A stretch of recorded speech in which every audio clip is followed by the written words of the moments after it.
Bonsoir chers tous et bienvenue sur On Air Media pour cette nouvelle semaine qui commence avec l'actualité. Et aujourd'hui, on commence avec le meeting de Maurice Kamto, le président du mouvement pour la renaissance du Cameroun qui était du côté de Paris le week-end dernier. On va décortiquer ce meeting-là, les raisons du choix de Paris pour ce meeting et surtout les conséquences après ce meeting qui aujourd'hui fait la une des réseaux sociaux, mais également des chaînes de télévision. Et pour en parler sur ce plateau, nous sommes avec Yannick Reynaud, le consultant permanent de On Air Media. Bonsoir Yannick Reynaud. Bonsoir mon cher Magique et bonsoir également à tous les abonnés de On Air Media. Avec vous, on parle de ce meeting de Maurice Kamto, le président du mouvement pour la renaissance du Cameroun. Il était à Paris le week-end dernier et tout le monde se pose la question de savoir pourquoi Paris pour cette première sortie dans le cadre de la campagne électorale 2025. Certainement pas parce qu'il est agent de l'étranger, comme l'a dit quelqu'un sur un plateau de télévision. Non, c'est parce que Paris, vous savez, Paris, ça incarne la liberté, ça incarne les Champs-Élysées, ça incarne la lutte, ça incarne la révolte, ça incarne pas mal je veux dire, de faits historiques relatifs notamment à la conquête des libertés. Et Paris, parce que là-bas, on n'est pas privé de son droit de manifester, d'organiser des manifestations, des réunions. Là-bas, les préfets et sous-préfets ne viennent pas interdire des marches ou des manifestations. D'ailleurs, ça n'a pas été le cas, comme on l'a bien vu. Paris, parce que il voulait toucher la diaspora et le carrefour, de façon générale, de la diaspora camerounaise, de façon à l'étranger, je veux dire, en Europe, c'est Paris, c'est la France.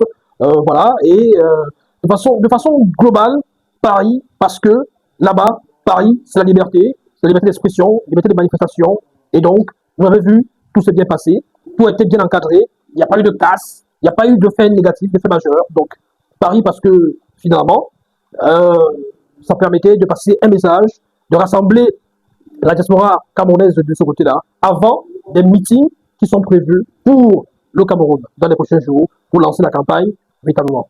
Mais Yannick Reynaud, le combat se passe au Cameroun. Yaoundé, Douala, pour libérer le Cameroun, il faut peut-être commencer le combat chez nous et non à l'extérieur. On ne peut pas accuser Maurice Kamto de n'avoir fait des meetings jusqu'ici qu'à Paris. Parce qu'on va commencer, on est en pleine campagne électorale, 2025 c'est demain, mais là on a commencé à Paris. Il faut préciser qu'il n'est pas encore en campagne. Parce qu'il y a une date. On comprend, ça c'est la campagne. Il y a une date, non, c'est une mobilisation.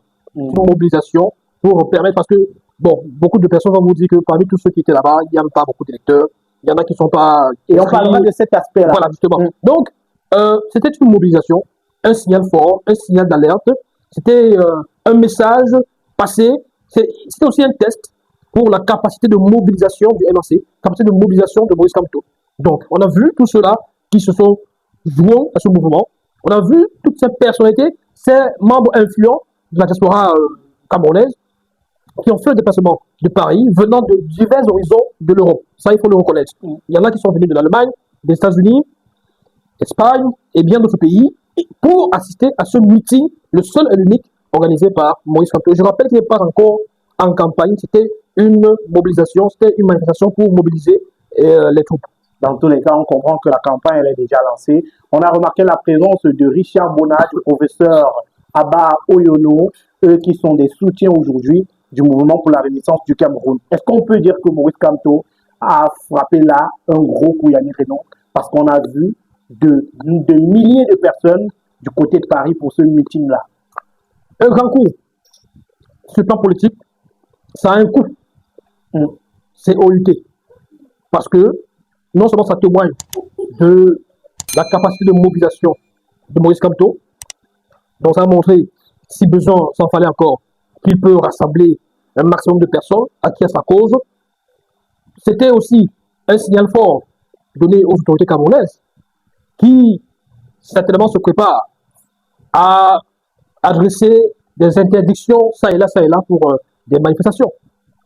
Montrer que au Cameroun, on peut avoir des difficultés de s'exprimer à travers des manifestations, mais ailleurs, on n'a aucune entrave, on n'a aucun problème. Là-bas, on ne lui a pas interdit quoi que ce soit. Et dans son propre pays, il a des difficultés à tenir des meetings, à tenir des manifestations. À l'étranger, c'était plutôt facile. Et il y a eu du monde, il n'y a pas eu de désordre, il n'y a pas eu de casse. Donc, tous ces aspects-là sont des signaux forts passés aux autorités camerounaises. Quand Maurice Kamto revient au Cameroun, quand il voudra faire des meetings et des manifestations, les arguments qu'on va sortir pourrait maintenant être caduques. Avant de continuer, marquons un petit arrêt pour parler de la marque Intenswear. Intenswear, c'est une marque de chaussures, babouches, pieds nus, bombers, sacs pour vos différentes sorties, pour rester à la maison, pour les sorties en famille, entre amis. N'hésitez surtout pas à contacter le numéro de téléphone qui s'affiche juste au bas de l'écran pour commander vos chaussures Intenswear. Ce sont des chaussures de très bonne qualité à des prix très doux. Contactez dès à présent. Vous avez également ici en image les différents modèles de chaussures, babouches et pieds nus. Également sacs, bombers, Intenswear. C'est le moment plus que jamais de commander ces chaussures pour ne rien manquer et surtout bénéficier de la grosse promotion en ce moment. Avec Intenswear, vous avez la promotion. Si vous venez de la part de On Air Media, vous avez jusqu'à 20% de réduction sur tous vos achats. Alors les amis, contactons Intenswear maintenant via le plus 237 694 46 70 29 et arrachons-nous les différents articles qui nous sont proposés. Pourrait être vu de façon plutôt négative, parce que vous savez, Maurice Kamto n'est pas le seul opposant qui souffre souvent de ces interdiction. Même Kabal Libi, il faut qu'on en parle. Le PCRN, Kabal Libi, même pour simplement présenter un livre, un ouvrage qu'il avait rédigé dans sa zone, on va dire, géographique, dans l'Union Ekele, il avait subi des entraves de la part des autorités. Kabal Libi, pour des meetings du PCRN, il a souvent eu des difficultés. Donc, c'est aussi ce que le MRC de Maurice Kamto a voulu ressortir et démontrer à travers ce meeting géant qui a rassemblé des centaines de milliers de personnes du côté de la France, c'est que la liberté d'expression doit être un acquis au Cameroun. Le droit de manifester doit être un acquis au Cameroun quand on parle de démocratie. Vous savez, nous sommes dans un régime de la déclaration. En principe, vous déclarez votre manifestation auprès des autorités compétentes, le sous-préfet notamment, qui vous donne un récépissé de manifestation. Le sous-préfet, les autorités ne sont pas là pour interdire, mais encadrer. Bon, il peut arriver que pour des raisons, de menace à la sécurité, ils peuvent prendre des mesures en termes d'interdiction. Mais quand ce n'est pas clairement établi, comment est-ce que à chaque fois que quelqu'un veut faire sa manifestation, que l'on soit toujours en train de dire il y aura du désordre, il y aura des voyous, il y aura des casses. Et on vous dit que c'est parce qu'on était très imprégnés, on était très introduits, et que les autorités sont assez renseignées, parce qu'il y a des gens qui voulaient, il y a des intrus qui devaient se... Non, le rôle des autorités à ce moment-là, c'est de dire, ok, vous défilez, vous marchez de tel endroit à tel endroit, comme vous avez dit. Voici vos limites. À tel heure, voici vos limites. Et les autorités et la police est là pour encadrer. Pas pour réprimer les gens, mais pour encadrer, pour se dire, pour être dans les différents points et dire, bon, vous ne traversez pas ici, vous ne traversez pas là-bas, et dans cette limite-là, c'est ça. Mais Yannick Renaud, je vais te poser la question comme au quartier. Est-ce que Maurice Kamto peut faire ça ici au Cameroun? Faire quoi? Ce qu'il a fait à Paris, là. Ça dépend de ce que vous appelez faire. Faire quoi? Un meeting? Les gens, organiser un meeting, que les gens viennent et tout. Est-ce qu'il peut faire ça ici au Cameroun? Maurice Kamto l'a fait. Il a fait. Moi, je me rappelle le meeting où j'étais présent particulièrement. Moi, j'étais présent. Et j'étais là, je prenais des images. C'était à Saint-Michel. C'était avant la présidentielle 2018. C'était c'était septembre ou c'était août ou septembre comme ça. 2018. Maurice Kamto à Saint-Michel. Le monde qui était là-bas. Maurice Kamto en maillot des Lions, casquette. Je crois qu'il avait même jambé une balle. Il avait tiré, il avait dit que... Tireur de pénalty. Oui. Voilà, même si certains disaient qu'il a tapé poteau avec son pénalty. Non, il marque toujours ses pénalty. D'ailleurs, dès qu'il prend le ballon et qu'il tire, tout le monde commente au Cameroun. Ça fait l'objet de tous les débats de dimanche, tous les débats télé. C'est comme ça qu'il donne le travail. Il n'a pas été à Itouji. Bon, ok. Oui, Maurice Kamto, il peut rassembler, il peut le faire au Cameroun. Il a déjà fait, lors de la campagne de 2018, il a multiplié des victimes, où il a rassemblé, je crois que c'est lui le candidat qui avait le plus rassemblé à ce moment-là, les foules, si je m'abuse, sans vouloir forcément être de son côté, forcément le défendre, ou voilà, c'est lui qui avait rassemblé le plus de grand monde à cette époque-là.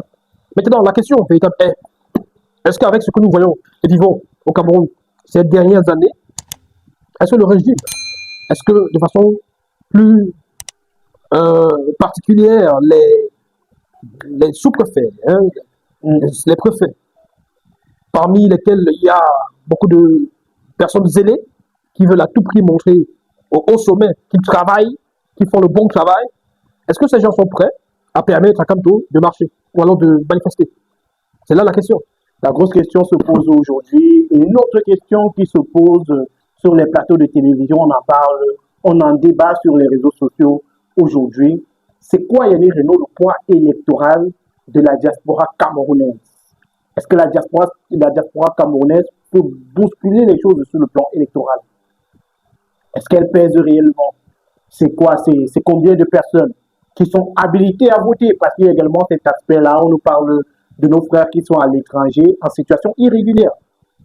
Oui, il faut quand même se dire que pas grand monde veut dire sur tout ce que. Alors, je n'ai pas les chiffres exacts. Mm.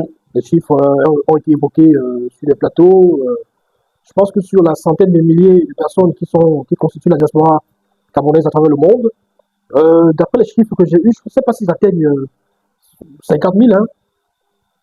Je ne sais pas, ça reste à vérifier, mais ils ne sont pas nombreux. Ils ne sont pas si nombreux. Ça veut dire quoi? Ça veut dire qu'en réalité, même parmi tous ceux qui étaient là au meeting, il faut quand même se dire la vérité, c'est que tous ces gens ne sont pas forcément des électeurs. Mm. Ne sont pas forcément des gens qui peuvent faire pencher la balance.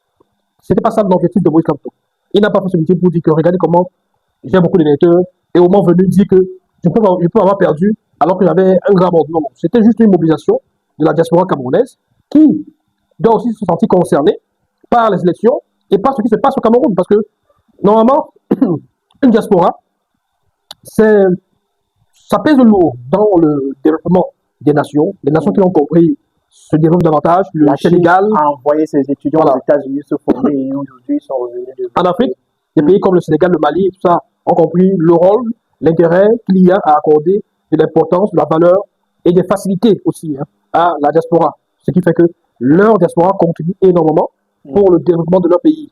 Sur le plan financier, sur le plan intellectuel, parce que les gars ils cherchent la connaissance, ils viennent investir au pays, ils viennent développer des entreprises, ils viennent offrir des emplois, et c'est comme ça que ces pays évoluent. Donc, il était important de faire également participer, contribuer la diaspora camerounaise à travers ce meeting pour leur donner également ce message d'espoir que Maurice Kamto, et ce qui est important, c'est aussi les différents messages qui ont jalonné, ponctué ce meeting. Maurice Kamto qui a rassuré qu'il sera bel et bien candidat. Il a adressé des pics à ses professeurs de plateau désormais enseignants de quartier, Voilà. professeurs de quartier ou enseignants de qui quartier. écument les plateaux de télévision et qui font le débat tous les jours pour justement épiloguer sur le mandat impératif qui n'est pas nul selon eux. Voilà, donc il a dit un certain nombre de choses. Je pense que chacun a pris pour son grade. Alors, ce qui est important, c'est que Moïse Kamto a signalé que ce n'était pas un meeting pour présenter son programme. Mm. Il a dit c'est pas le moment et ce n'est pas là-bas qu'il va présenter son programme. Il va présenter son programme en exclusivité au Cameroun, aux Camerounais qui résident au pays. Il n'exclut pas ceux de la diaspora, mais La priorité pour lui, la ça priorité, sera- oui. Mais eux aussi, ils seront concernés, ils seront informés, a-t-il dit. Donc, voilà autant d'éléments. Mais Yannick Renaud, puisque vous avez parlé du discours de Maurice Kamto qui a rassuré qu'il sera candidat à l'élection présidentielle de 2025. Dans son discours, il a également parlé, il a invité les Camerounais à prendre leur destin en main en prenant pour exemple le Sénégal. Pour beaucoup, Maurice Kamto, une fois de plus, invite les Camerounais à sacrifier leur vie, à aller dans la rue. Est-ce que c'est comme ça que vous avez compris le message de Maurice Kamto? Vous savez, aller dans la rue, ce n'est pas un crime. Aller dans la rue, beaucoup de nations se sont bâties ou ont changé le cours de leur histoire parce que il y a eu des personnes qui sont allées manifester pacifiquement. Pacifiquement, voilà ce que je dis, dans la rue. Donc en réalité, ça ne devrait pas effrayer les uns et les autres. La liberté d'expression suppose également que l'on puisse avoir le droit d'aller dans la rue. Parce qu'au Cameroun, dès qu'on entend rue, on a l'impression que c'est la guerre. Non! Le problème, c'est l'encadrement que vous apportez à ce qu'on appelle les manifestations, ou bien marches, etc., etc.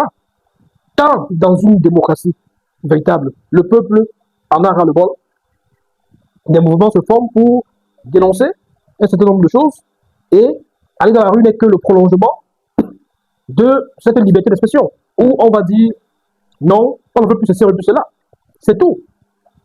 PowerHealth, toute la puissance de la pharmacopée africaine au service de votre santé. Avec PowerHealth, dites désormais adieu à de nombreux problèmes de santé générale, des troubles de la sexualité, des problèmes d'infertilité et même des problèmes d'obésité.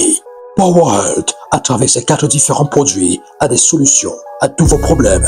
Avec PowerHealth, luttez efficacement contre le mal de nerfs, mal de nez sciatique, paludisme, typhoïde, fièvre jaune, mal de rein, mal de dos, mal de genoux, hémorroïdes internes et externes.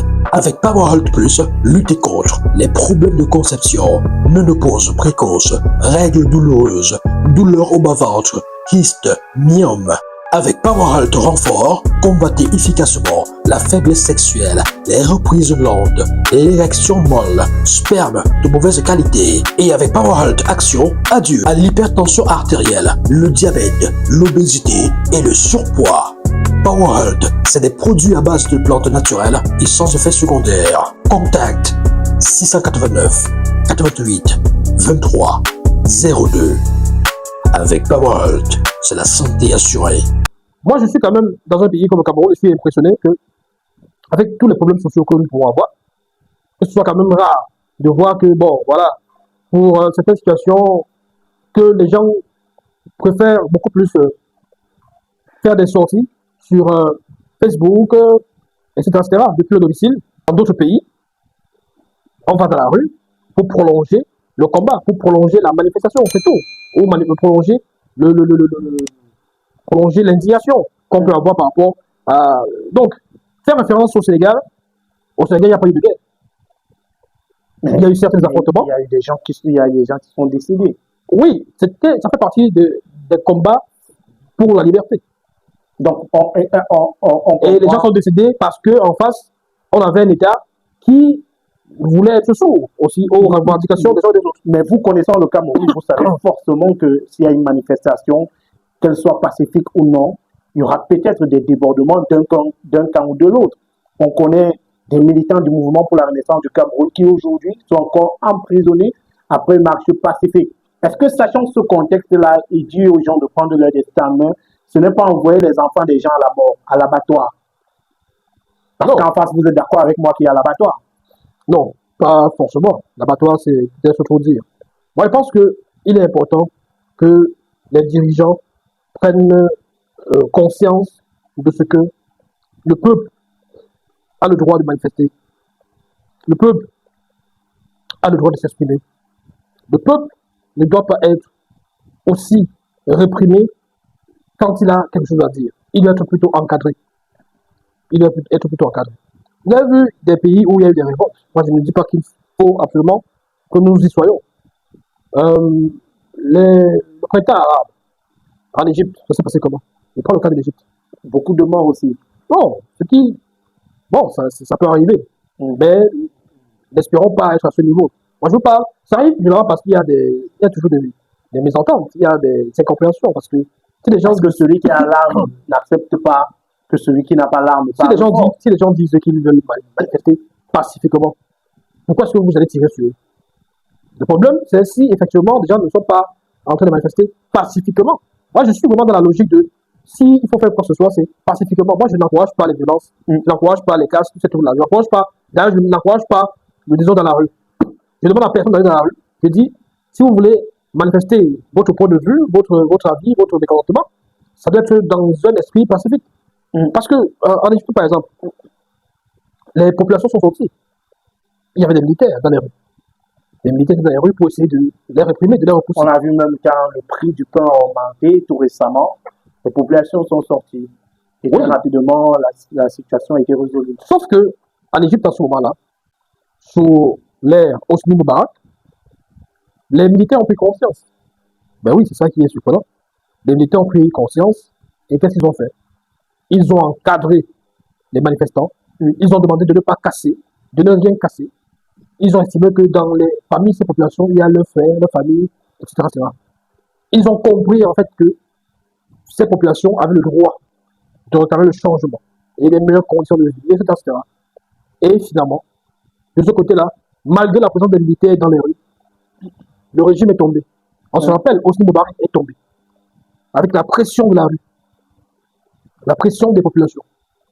Donc, je ne demande pas aux militaires de faire quoi que ce soit. Je prends des exemples parce qu'il y a des gens qui disent que Moïse Kamto va envoyer les gens dans la rue. La rue n'est pas forcément synonyme de violence.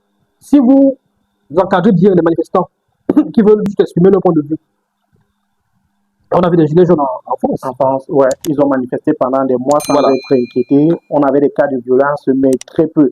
Alors, au vu des résultats des dernières élections présidentielles au Cameroun, on a le camp d'en face qui est le RDPC, qui est le challenger principal du mouvement pour la renaissance du Cameroun. Yannick Reno, après ce meeting qui a eu lieu du côté de Paris, est-ce que le RDPC devrait avoir peur du MRC? Le RDPC a toujours eu peur du MRC. Parce que qui dit MRC parle de professeur Maurice Kamto et de sa science, de son aura, de son charisme. Et on se rappelle de 2018. Le RDPC se souvient toujours de 2018. Même si le RDPC a rappelé le MRC qui a eu 14% seulement aux élections. Selon les chiffres délégables, les chiffres officiels. Et on s'en tient à ces chiffres-là. Oui, ben sauf que on sait qu'il y a eu des irrégularités. Ça, tout le monde le sait. Le MRC dit qu'il y a eu des irrégularités. Ils sont allés au contentieux électoral et partout c'était irrecevable. Les observateurs de Transparency International, ils en étaient. C'était des observateurs de Transparency International. Il faut se poser la bonne question. On sait que. Vous savez, moi je peux parler d'irrégularité sans avoir la prétention de dire que le MRC avait forcément gagné. Je ne suis pas dans cette logique-là. Puisque je n'ai pas les éléments qui prouvent qu'ils ont gagné. Mais je dis, s'il y a irrégularité, ça veut dire qu'il y a eu potentielle manipulation. Voilà. Alors, Yannick Reno, après ce meeting-là, Maurice Kamto devra faire son retour au Cameroun. Et on voit déjà sur la place publique des personnes qui pensent que le leader du mouvement pour la renaissance du Cameroun devrait être arrêté après son discours du côté de Paris. Quel est votre avis par rapport à cet avis de beaucoup de personnes?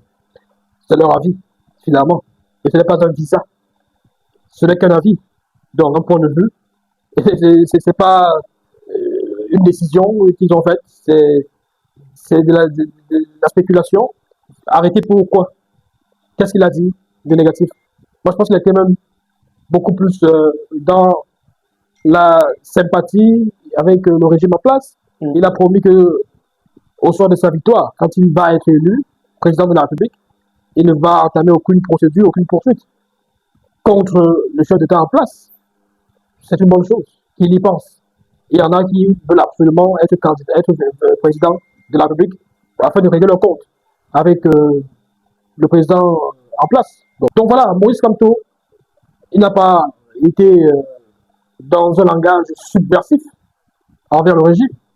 Il n'a pas prôné une révolte, il n'a pas prôné un désordre, il n'a appelé personne dans la rue. Donc, arrêtez pour quelle raison? Le ministre camerounais du Travail et de la Sécurité sociale, M. Grégoire Orona, a fait une sortie sur sa page officielle. Dans cette sortie, il traite le meeting du MRC et le professeur Maurice Kamto de minable. Il dit, je cite, un meeting en France. Qu'est-ce que c'était minable ce meeting si médiatisé depuis des mois où les organisateurs annonçaient retrouver en millions la diaspora camerounaise du monde entier. La prestigieuse place de la République n'a pas vu les dizaines de millions de Camerounais annoncés, même pas 5 000. Heureusement, même que les Parisiens se mobilisaient ce même après-midi pour la finale de la Champions League dans les bars et snacks des environs où nous avons passé des heures en toute tranquillité. Plus d'amateurs de football que d'électeurs potentiels. Minable aussi, l'annonce de la protection de Paul Biya et sa famille. De quelle protection ont-ils besoin? Sont-ils ou seront-ils en danger? De quelle famille on parle? Véritable promesse électorale que celle de la plurinationalité aux citoyens qui attendent tout simplement la binationalité. Plus d'insinuations que de convictions, plus d'insinuations que de convictions dans tous les propos entendus. Vivons seulement, mon Dieu. Qui vivra verra. Le Cameroun n'est pas en danger. Le Cameroun ne passera pas. Le Cameroun est debout et en marche pour un mieux-être. Ça, c'est la sortie de M. Grégoire Orona, ministre du Travail et de la Sécurité sociale. Rappelons qu'il est membre du Rassemblement démocratique du peuple camerounais. Yannick Reno, votre avis sur cette sortie? Il a dit que le métier était minable. Et si je dis que sa sortie l'est tout autant, ce serait peut-être un problème. Peut-être qu'on ce sera considéré comme un crime de lèse-majesté. Et peut-être qu'on va dire qu'il faut arrêter. Pas sur ce plateau. Bon, oui, justement. C'est pourquoi je dis, si je réponds comme ça, on va aussi dire que c'est un problème. Parce que lui, il a le droit de penser que le métier de Kamto était minable. Mais on ne peut pas dire que sa sortie, sa réponse. Mais bon, ce n'est que son avis. Ce n'est que son avis. Et il est dans son rôle. Il est dans son rôle. Il est membre du comité central du RDPC. Voilà. Il est, je crois, secrétaire dans la communication, je crois, tout ce genre du RDPC. Donc, il est dans son rôle de militant de RDPC, de dire ce qu'il dit là. Ça ne le surprend pas. Il aurait été surprenant plutôt de le voir apprécier et complimenter cette sortie de Maurice Kamto, ce meeting. Déjà, il émet des doutes sur les chiffres. Il n'était pas sur place. Il parle de moins de 5000 personnes. Il n'était pas sur place. Il y avait certainement les membres du RDPC sur place. Ils allaient faire quoi? Il y avait certainement. On est à quelques jours d'une campagne électorale. Ils y allaient faire quoi? Quand le RDPC va organiser ses campagnes, le MRC va également se déployer pour aller capter tout ce qui se passe de ce côté. Je ne pense pas. Il ne souffre pas comme ça. Non, c'est ce qui va se passer dans tous les cas. Vous semblez avoir une boule de cristal. On connaît, ça se passe toujours comme ça dans les campagnes électorales. Il faut connaître les faits et gestes du camp d'en face. Bon, il est libre de penser qu'il y avait pas assez de monde. Maintenant, les membres du MRC qui étaient également sur place vous disaient qu'il y avait plus de monde que ça. Donc, une bataille de chiffres. C'est une stratégie bien connue. C'est-à-dire que pour minimiser l'impact d'une mobilisation, on vient douter du chiffre. Parce que pour démontrer que ça n'a rien d'important et aucun impact. C'est une stratégie, c'est comme ça qu'ils sont. Sauf pour les chiffres pour les résultats des élections. Là, les chiffres sont toujours élevés. Mais quand il s'agit des chiffres des autres, c'est toujours minable. Donc voilà. Non, il est dans son rôle. Maintenant, de quelle protection parle Maurice Kamto, etc., etc. Maurice Kamto est un homme politique qui a le droit de faire des promesses électorales. Il a le droit de faire des annonces par rapport au chef d'État qui est en fonction au moment où il fait ses campagnes ou bien ses meetings. Donc, c'est un droit que personne ne va lui enlever. Et voilà, il est déjà arrivé dans l'histoire des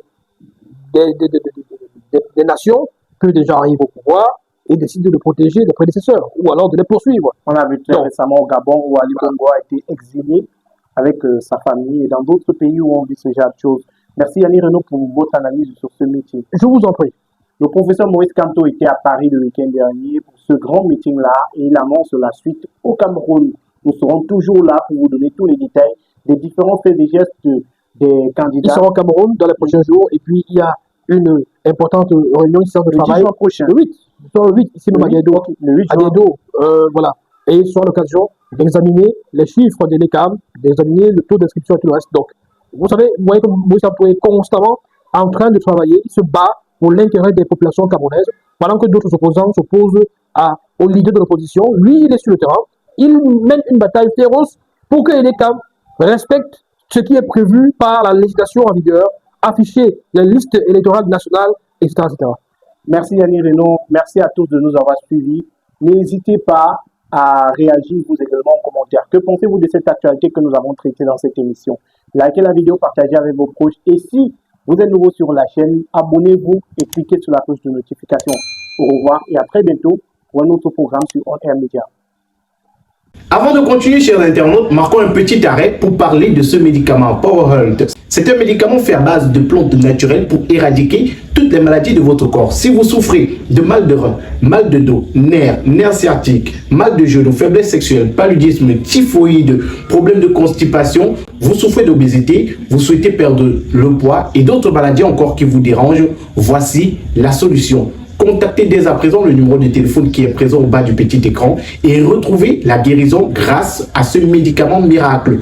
PowerHealth, c'est le nom du médicament. PowerHealth est venu éradiquer toutes les maladies de votre corps. PowerHealth est venu vous redonner la santé que vous méritez. Le numéro de téléphone, il est présent au bas du petit écran. Contactez et retrouvez la guérison.